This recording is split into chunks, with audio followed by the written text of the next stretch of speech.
금메달을 노린다던 김학범 호의 도쿄올림픽 도전이 멕시코에 의해 처참하게 좌초되었다. 사실 아시안게임 금메달과 이로 인한 손흥민 등의 병역 면제로 김학범에 대해 분에 넘치는 칭찬과 벤투 대신 김학범을 국대 감독으로 임명하라는 이야기까지 나오던 등 소위 학범승은 꽤나 상존가를 몇 년간 쳐왔지만 사실 냉정히 보면 그는 한물간 무능한 감독이다. 그는 중국에서 반짝한 이후 이렇다 할 성적을 못 내왔으나 아시안게임이 그의 부활의 장이 되었다. 솔직히 평판과 달리 아시안게임에서 금메달을 딴 걸 크게 업적이나 그의 능력이라고 할 수는 없다. 당시 한국과 아시아권의 전통적 라이벌인 일본과 이란 등은 모두 21세 이하 선수들만을 와일드카드 없이 출전시켰고 유럽파도 출전시키지 않았다.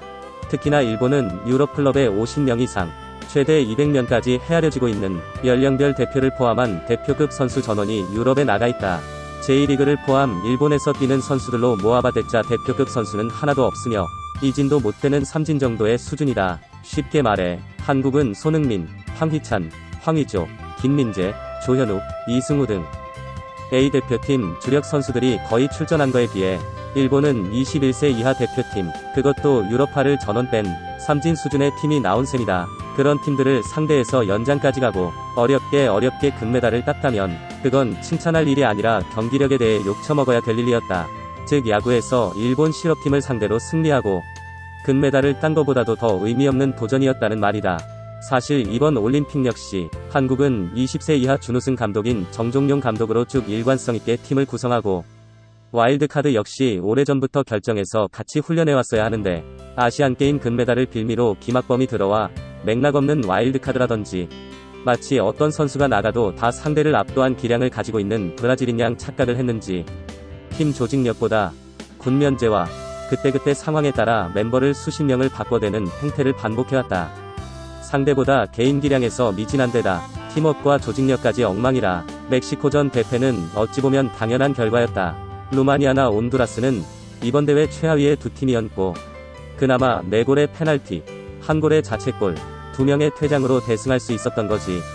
한국의 전력이 훌륭했던 건 아니다. 아울러 한국과 연습 경기를 하며 이기고 비겼던 프랑스와 아르헨티나 역시 조별 예선에 모두 탈락한 걸 보면 한국은 다른 조에 있었다면 조별 예선도 불가능했을 것이다. 멕시코가 아닌 일본이나 브라질, 스페인을 만났다면 10골을 먹지 않았으리라 장담할 수 없을 정도이다. 어떤 기레기 새끼는 세계적으로 명성을 떨치는 손흥민을 뭘 믿고 선발하지 않았냐고 김학범을 비난한던데 야이 미친 기레기 새끼야. 그럼 브라질은 왜 네이마르가 안 나오고 프랑스는 음바페가 안 나왔겠냐? 모든 대한민국 경기에 손흥민을 다 데려다 쓰란 이야기냐?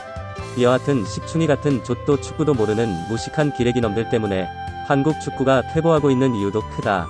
그나마 김학범이 유일하게 잘한 건 손흥민을 선발에 혹사시키지 않은 거라고 본다. 이런 국제대회를 빌미로 자신의 주가를 높여 다시 국가대표팀 감독으로 발탁되는 감독들의 신분상승 의장이 되는 축구행정은 고만할 때도 됐다. 아울러 분명히 수준 미달인데 결국 참사를 비칠 때까지 계속해서 밀어주는 특정 선수 선발 역시 한국 축구를 좀먹고 있는 가장 큰 해충이라 할 수 있다. 예전 파이야, 이번엔 송범근. 반복적인 한국 축구의 국제대회에서의 몰락은 결국 치열한 경쟁과 공정성이 결여된 축구계의 인맥과 정치행정이 비춘 무한 도돌이표일 뿐이다. 신태용이 결국 청소년 대회 말아먹고 올림픽 말아먹고 결국 월드컵까지 말아먹지 않았나?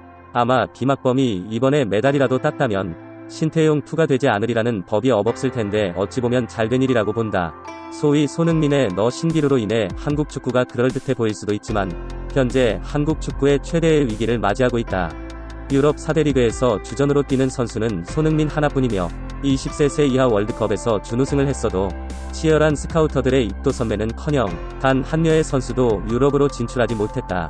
그나마 아시아 챔피언스 리그에서 K리그 팀의 성적이 좋지 않느냐고들 하지만 그건 한국 선수들의 뛰어나서가 아니라 말한 대로 J리그는 이미 일본 국가대표는 한 명도 뛰지 않는 루저들의 리그인 벨기에 리그 같이 되어버렸다.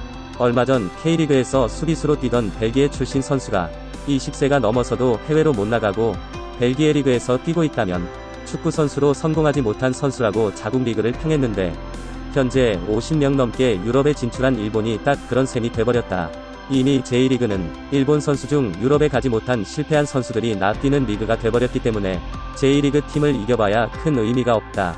광저우 헝다 등이 의세를 떨치던 중국 역시 외국인 선수 연봉 제한으로 수준급 선수들이 대거 이탈, 리그 수준이 급전직하한 상태다. 한마디로 아시아 프로리그는 세계와의 격차가 더욱 커지고 있고, 유럽 대신 돈을 많이 주는 중동, 중국 등으로 발길을 돌리고 있는 한국 선수들의 수준은 아시아에서도 일본과 큰 결차를 벌이며 이류가 돼가고 있다. 손흥민은 언제까지 한국 대표로 뛸 수 없으며, 손흥민 이후 이강인이 과연 한국 축구의 새로운 대들보가 될 수 있을지, 혹은 다른 영웅이 나올 수 있을런지 매우 회의적이다. 자, 한국 축구도 일본처럼 유럽 진출을 더 적극적으로 해야 된다 생각하면 좋아요를, 유럽 진출이 능사가 아니다 제대로 대접받고 가야 된다 생각하면 싫어요를 눌러 우리 모두의 생각을 확인해보자.